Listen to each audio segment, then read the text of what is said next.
반갑습니다. 일간 증인들 수요일날 함께 말씀 나누도록 하겠습니다. 원래 오늘 통독 순서가 여러분 루키 1장부터 4장까지입니다. 루키 1장부터 4장까지인데 우리가 루키를 지금 보고 있지 않습니까? 제 생각에는 루키를 나누는 것보다는 내일 우리가 함께 나눌 내용이 있는데 제가 내일은 RBS 컨텐츠로 우리가 루키를 본문을 좀 더 깊게 여러분들과 함께 RBS처럼 해설하는 시간을 가지려고 합니다. 그래서 제 생각에는 오늘 사무엘상 내일 거를 먼저 나가는 게 좋을 것 같습니다. 오늘 사무엘상 그래서 1장부터 2장까지 두 장에 걸친 내용을 여러분들과 함께 나누도록 하겠습니다. 자, 사무엘상의 시대를 살펴보면요, 이제 사사기와 사무엘상이 이제 시대적으로 이어집니다. 시대적으로 이어지지만 사사기의 어떤 그 분위기와 사무엘서의 분위기가 다르죠. 물론 그 여호수아서와 사사기의 분위기도 상당히 다릅니다. 사무엘상은 상당히 뭐랄까요, 초반부 엘리와 법궤가 빼앗긴 이야기, 아주 비참한 어떤 그 스토리로 시작을 합니다. 그 스토리는 어떻게 보면 사사기적 어떤 그 비행들의 결과 열매라고 할 수 있습니다. 모든 것들이 다 망가져버리고 왜곡되어 버린 사사기, 그 사사기적 어떤 혼란상의 결과가 이제 사무엘상 초반부에 나타나고요. 그런데 사무엘상 초반부는 또 하나님께서 이 그 한나라는 한 여인을 통해서 소망을 말하시고 또 빛을 보게 하시는, 그래서 그 여인의 기도와 하나님을 향한 간절함 속에서 사무엘이 태어나고 이제 새로운 시대가 이어지는 거죠. 사무엘은 물론 마지막 사사가 누구냐라고 했을 때 삼손이 우리가 보는 그 사사기의 마지막 사사일 수도 있겠지만 엘리도 사사 역할을 했고요, 사무엘도 사실은 사사 역할을 했습니다. 그래서 엘리는 대제사장이었죠. 자, 그런데 이 지도자 역할을 했던 사람들, 그래서 그들이 어떤 그 통치권을 쥐고 이스라엘을 다스렸다, 이제 그런 표현들을 쓰는데요. 자, 그러면서 마지막 사사는 사무엘까지 이어진다고 볼 수도 있고요. 혹은 뭐 삼손까지 끝나고 이제 새로운 왕정 체제가 시작되는 하나의 과도기로 엘리와 사무엘 시대를 우리가 볼 수도 있을 것입니다. 자, 사무엘상 1장부터 한번 내용을 보도록 하겠습니다. 자, 1장 보시면은 한나의 이야기로 시작을 합니다. 엘가나라고 하는 사람이 1절에 나오고요. 그 엘가나에게 두 아내가 있었다. 2절 보시면 두 아내가 있었다. 한 사람의 이름은 한나, 한 사람의 이름은 브닌나. 자, 브닌나에게는 자식이 없었다 그랬습니다. 자, 자식이 없었던 것, 여인에게 있어서 자식이 없었던 것, 그것이 그 당시에는 뭐 지금도 자식을 간절히 구하는 부모들에게는 너무나 마음이 아픈 일입니다. 그런데 이 당시에는 여성의 사회적인 생명과 연결되어 있습니다. 이 자식을 낳느냐 못 낳느냐, 그리고 아들을 낳느냐 못 낳느냐가 또 다르겠죠. 자, 그래서 이 그 한나와 브닌나는 끊임없는 경쟁 관계에 있는데요. 엘가나라고 하는 남편은 한나를 무척이나 어떤 동정심에서 그랬는지 아니면은 한나를 그냥 사랑했는지, 어떤 사랑인지 모르겠지만 엘가나는 4절과 5절을 보면요, 한나에게는 갑절을 주었다 그랬습니다. 재물의 분깃을 그의 아내 브닌나와 모든 자녀에게 주고 한나에게는 갑절을 주었다. 그러니까 이는 그를 사랑합니다. 그러나 여호와께서 그에게 임신하지 못하게 하시니, 6절 여호와께서 그에게 임신하지 못하게 하심으로 그의 적수인 브닌나가 그를 심히 격분하게 하여 괴롭게 하더라 라고 했습니다. 당연하죠. 엘가나의 사랑을 한나가 더 받는 것 같으니까 브닌나는 그 자체에 또 질투가 나고, 또 한나의 상황과 엘가나의 상황, 엘가나가 훨씬 더 지금 자녀를 많이 낳았기 때문에 우월하겠죠. 자, 이러니까 엘가나가 격동하는 것입니다. 이 어떤 경쟁 관계, 사실은 일부 다처제 자체가 고통스러운 경쟁 관계를 내포하고 있는 그런 남성 중심적 문화의 산물이었죠. 자, 이런 그 환경 속에서 한나는 매번 제사를 하나님께 드리러 올라갈 때마다 울고 고통하는 시간, 7절에 있죠. 그가 울고 먹지 아니하니. 자, 그렇게 고통스러운 과정을 통해서 그 당시에 성막이 있는 곳이 실로였죠. 실로가 보고 있나 모르겠습니다. 자, 실로에 올라가서 먹고 마신 후에 한나가 일어나니 그때 제사장 엘리가 문설주 곁 의자에 앉아 있었더라. 자, 그리고 제사장 엘리가 한나의 기도 소리를 들은 것이죠. 어떤 기도입니까? 11절이죠. 여호와여, 만일 주의 여종의 고통을 돌보시고 나를 기억하사 주의 여종을 잊지 아니하시고 주의 여종에게 아들을 주시면 내가 그의 평생의 그를 여호와께 드리고 삭도를 그의 머리에 대지 아니하겠나이다. 이 아들을 주시면은 이 아이를 하나님께 드리겠습니다. 사실은 나시린 선언입니다. 나시린이 뭡니까? 하나님께 드려진 사람, 머리에 삭도를 대지 않고 포도주를 마시지 않고 부정한 것들을 가까이 하지 않는, 사실은 이 나시린의 모습으로 하나님께 드리겠다는 겁니다. 자, 이렇게 기도하는 것이 얼마나 간절했는지 13절 보시면은 엘리가 그의 입을 주목하니까 입술을 움직이는데 말은 하지 않고, 사실은 이게 한나가 흐느끼는 거죠. 자, 그러자 취한 줄로 생각하고 술을 끊어라 이렇게 얘기를 하죠. 자, 그러자 한나가 아주 중요한 얘기를 합니다. 15절, 나는 마음이 슬픈 여자라. 포도주나 독주를 마신 것이 아니요 여호와 앞에 내 심정을 통한 것뿐이오니. 여러분, 한나가 하나님께 기도한 이 기도가 너무 중요합니다. 하나님께 내 심정을 통한 것입니다. 하나님께 내가 아뢰고 소통하는 것, 영원히 호흡하고, 영원히 너무 숨막히니까 영원히 숨을 쉬는 거예요, 하나님을 향해서. 자, 16절, 당신의 여종을 악한 여자로 여기지 마옵소서. 내가 지금까지 말한 것은 나의 원통함과 격분됨이 많기 때문이니이다 하는지라. 아픈 마음, 이 격분하는 마음을 가지고 하나님 앞에 엎드렸던 것이죠.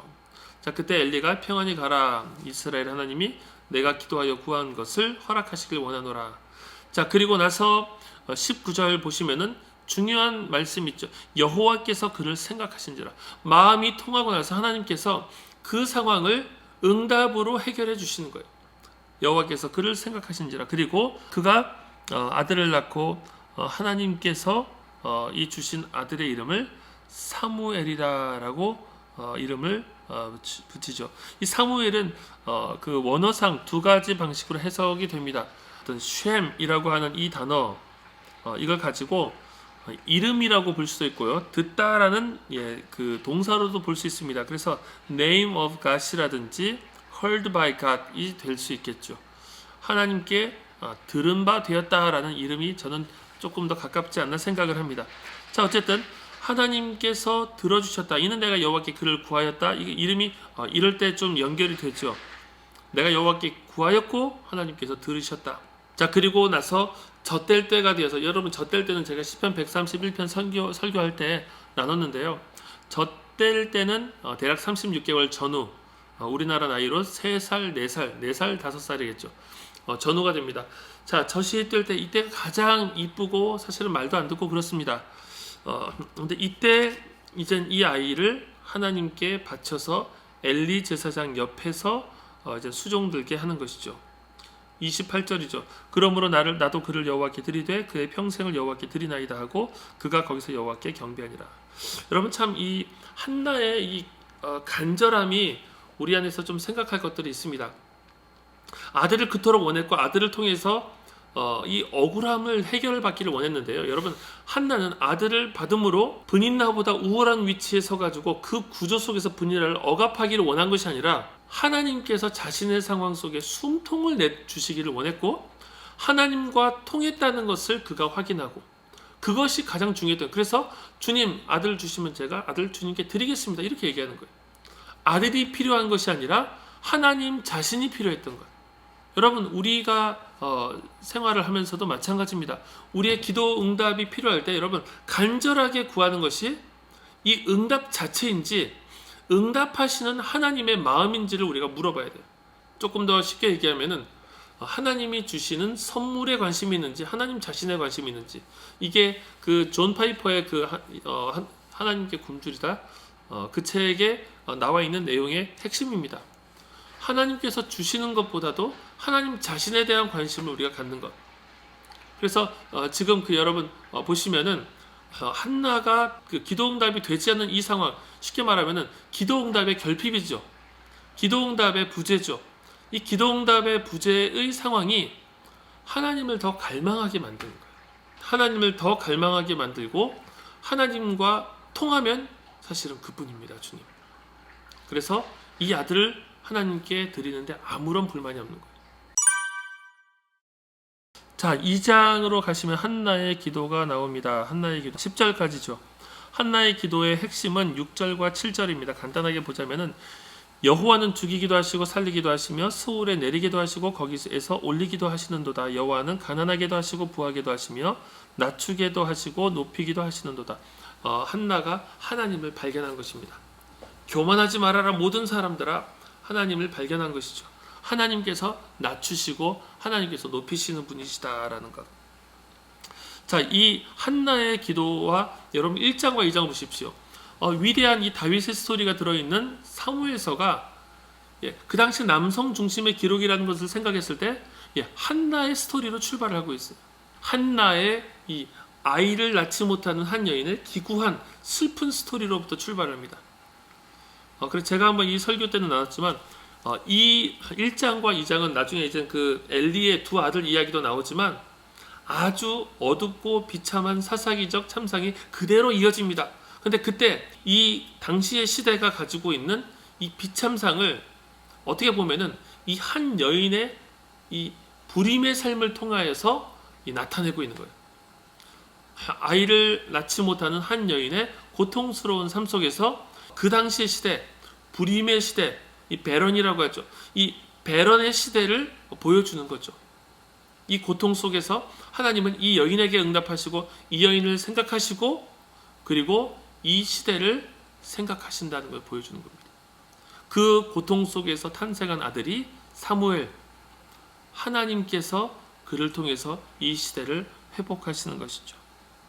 그래서 여러분, 우리의 삶에 고통이 있습니다. 지금 시대가 전 세계적으로 고통하는 시대죠. 이때 우리가 하나님께 간절히 구할 것, 하나님 이 민족들, 이 세상을, 이 수많은 사람들을 생각해 주십시오. 그리고 하나님께서 소망의 길을 내어주십시오. 우리가 구해야 되겠습니다. 자, 여기까지가 사무엘의 어떤 그 탄생과 더불어서 슬픔이 기쁨으로 바뀌는 스토리입니다. 그런데 사무엘은 아직 어리죠. 여러분, 사무엘 시대에 사무엘은 태어났으나 그 당시에 어떤 비참한 시대상은 2장 12절부터 36절까지 계속해서 이어집니다. 어떤 이야기입니까? 제가 예전에 이가봇이라는 제목으로 설교했던 내용을 여러분 한번 들어보시면 좋겠습니다. 제사 제도가 하나님을 향한 예배가 하나님에 대한 이 어떤 섬김이 다 형식화되어 버린 거예요. 그러니까 이 두 제사장들이 사람들이 실로에 제사를 드리러 오면 레위기적 양식으로 고기를 하나님께 드릴 것 아닙니까? 그때 중요한 것이 기름을 태우는 거예요. 기름을 태우고 그리고 하나님께서 그 음식들을 제사장과 가난한 자들과 나누라고 했는데 이 제사장들이 고기 맛을 알아버린 거예요. 그리고 기름을 태우기도 전에 그들이 찔러가지고 삶는 고기를 찔러가지고 자기들이 먹고 그리고 또 어떤 일을 합니까? 나중에 그 22절에 보시면은 회막문에서 수종도는 여인과 동침을 하고, 그러니까 하나님을 향한 이 가장 어떤 그 종교성의 중심에 있어야 될 제사장들이 타락한 겁니다. 제사를 아주 가볍게 여기고 회막문에 수종도는 여인과 동침하고 성적으로 물러나게 되고, 자, 이 모든 일들이 무엇을 보여줍니까? 껍데기만 남았다는 거예요. 중요한 것은 무엇입니까? 엘리가 이 상황을 바로잡지를 못해요. 엘리가 종교적인 경각심을 갖지를 못하는 것입니다. 자, 그래서 27절부터 보시면은 하나님의 사람이 엘리에게 와서 엘리를 저주하죠. 그때 이 저주의 핵심이 어디 있습니까? 29절. 너희는 어찌하여 내가 내 처소에서 명령한 내 재물과 예물을 밟으며 내 아들들을 나보다 더 중히 여겨 내 백성 이스라엘이 드리는 가장 좋은 곳으로 너희들을 살찌게 하느냐. 아들들을 더 중시 여기고 재물을 멸시하고 이런 일들이 일어나자 하나님께서 30절 후반부 보시면 나를 존중히 여기는 자를 내가 존중히 여기고 나를 멸시하는 자를 내가 경멸하리라. 자, 그리고 31절, 32절, 33절 보시면은 엘리에 대한 저주 그리고 엘리의 집안에 대한 저주가 선포됩니다. 그래서 34절 내 두 아들 흠니와 비느하스가 한날에 죽으리니 그 둘이 당할 그 일이 내게 표징이 되리라. 자, 여러분, 이런 비참한 말을 엘리가 듣고서도 엘리가 두 아들들을 돌이킬 수 없었습니다. 여러분, 이 사무엘상의 초반부는 이렇게 한 여인을 통해서 이 시대를 보여줄 뿐만 아니라 대제사장과 그의 아들들이 어떤 비행을 저지르고 있는지를 보여주면서 출발합니다. 아주 비참한 이야기, 끔찍한 이야기죠. 자, 제가 이가보 때 설교했지만 하나님을 섬기는 사람들, 교육자, 목회자, 말할 것도 없고요. 목자, 이 섬기는 리더들은 진짜로 깨어 있어야 돼요. 내가 하나님 앞에 깨어 있고 영적으로 민감하지 않아도 사역이 되는구나. 그냥 내가 머리 잘 굴리고 사람들 잘 대해주면 사역이 되는구나. 여러분, 그것이 본질이 아닙니다. 우리가 어떤 통로로 하나님의 말씀을 우리는 마치 배수로와 같죠. 우리 안에 더러운 것들이 있으면 더러운 것이 나오게 돼 있어요. 눈앞에 보이는 것이 이 사람이 물 잘 먹고 건강해 보이는구나. 그게 아닙니다. 그래서 영적인 지도자들이 늘 깨어있도록 서로가 서로를 위해서 기도하고, 여러분들은 우리의 목자들을 위해서, 그리고 사역자들, 마을장, 또 저를 위해서, 우리 담임 목사님을 위해서, 우리 내수원교회 교육자들을 위해서, 한국교회 목회자들을 위해서 여러분 기도해 주십시오. 목회자들이 하나님 앞에서, 또 영혼을 섬기는 이들이 정말 깨어서 바른 목회를 감당하고 바른 사역을 감당할 수 있도록 기도해 주십시오. 자, 1장과 2장 사무엘상은 다윗의 이야기가 시작하는 아주 중요한 역사적인 분기점인데요. 아주 암울한 사사기적 시대의 끝물을 보여줍니다. 이상으로 오늘 우리 함께 나눌 내용들을 마치도록 하겠습니다. 감사합니다.